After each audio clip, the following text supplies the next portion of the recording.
Nous allons maintenant aborder la gestion des événements des formulaires. Les événements des objets du formulaire vont vous permettre d'exécuter des procédures lors de certaines actions utilisateurs. Alors, j'ouvre PowerPoint, une nouvelle présentation, et dans cette présentation, je vais dans l'éditeur Visual Basic pour créer ici un nouveau formulaire. Alors, dans ce formulaire, je vais mettre un champ de saisie et un bouton. Alors le bouton, on va lui mettre un caption validé. Le champ de saisie, on va lui laisser textbox et on va dire par exemple ici qu'on veut saisir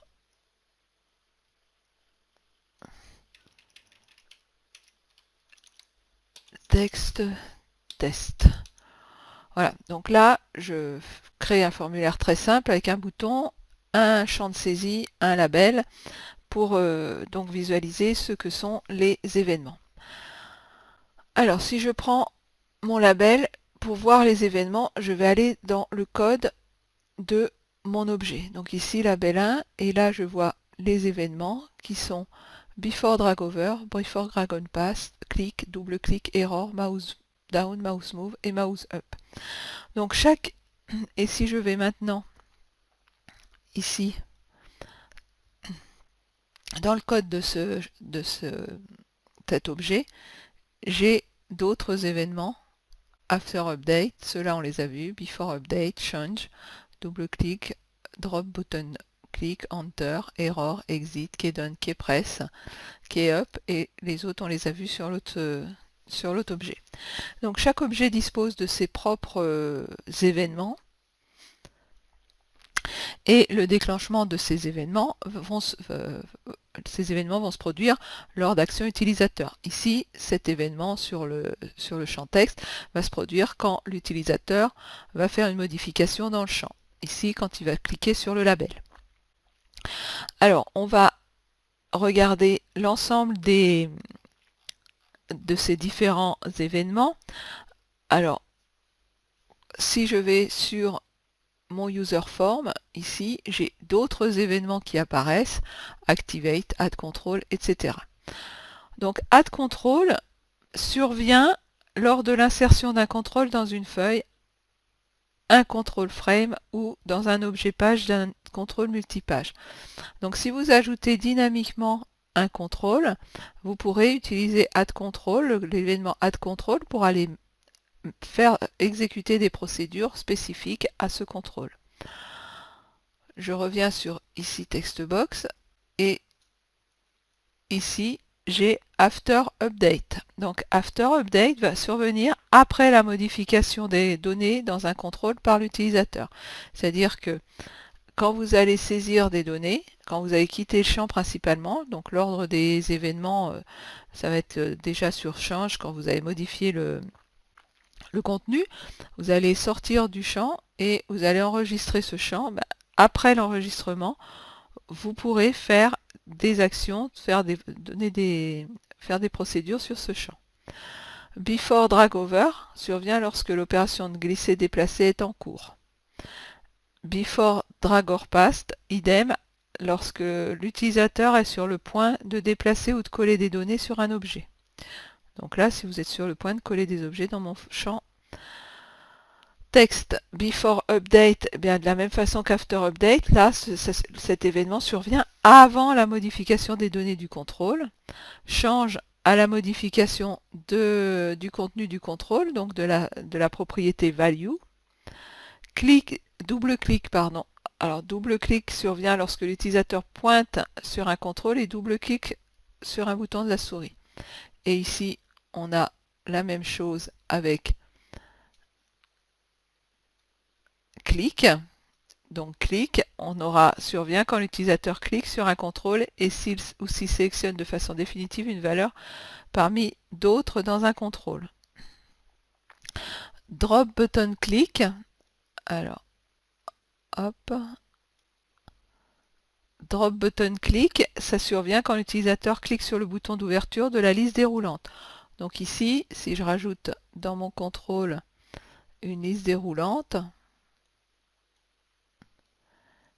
drop button click va intervenir quand je vais cliquer ici sur la petite flèche de la liste déroulante.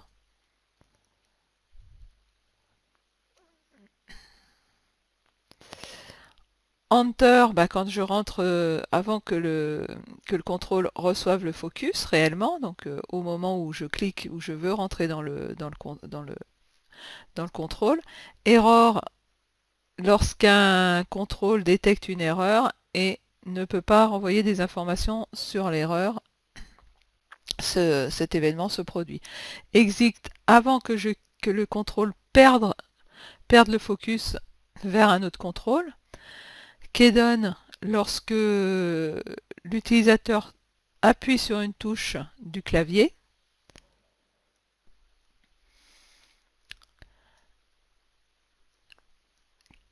Keypress, lorsque l'on appuie sur une touche qui va produire un caractère imprimable, c'est-à-dire que là c'est quand il va écrire en fait avec le clavier, et Key-up quand l'utilisateur relâche une touche.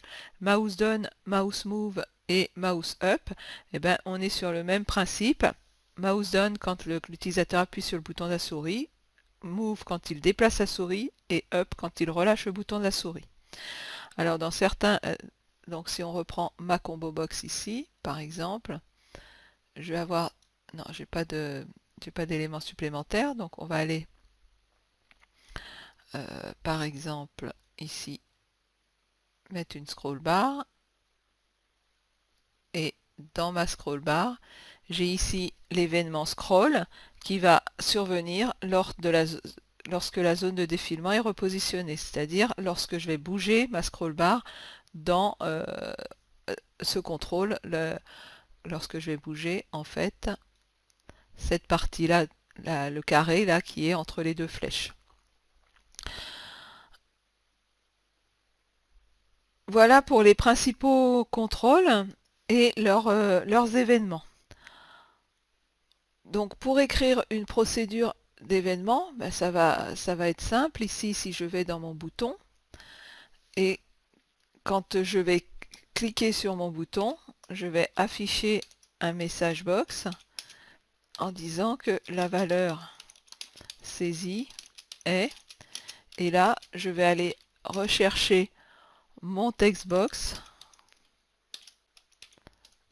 1.value.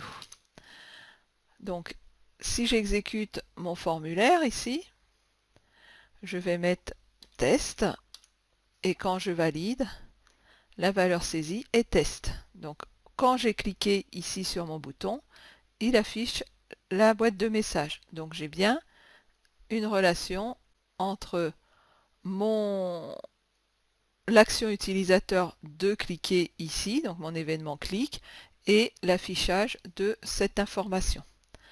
Donc voilà comment on utilise ces événements et comment on crée des procédures événementielles dans ces événements, dans ces procédures d'événements ici. Et on écrit toutes les instructions qui sont nécessaires, qui correspondent à l'événement qui a été activé par l'utilisateur. Et bien voilà pour ce qui est des événements sur les objets de formulaire, et je vous retrouve sans plus attendre dans un nouveau chapitre de cette formation. À tout de suite.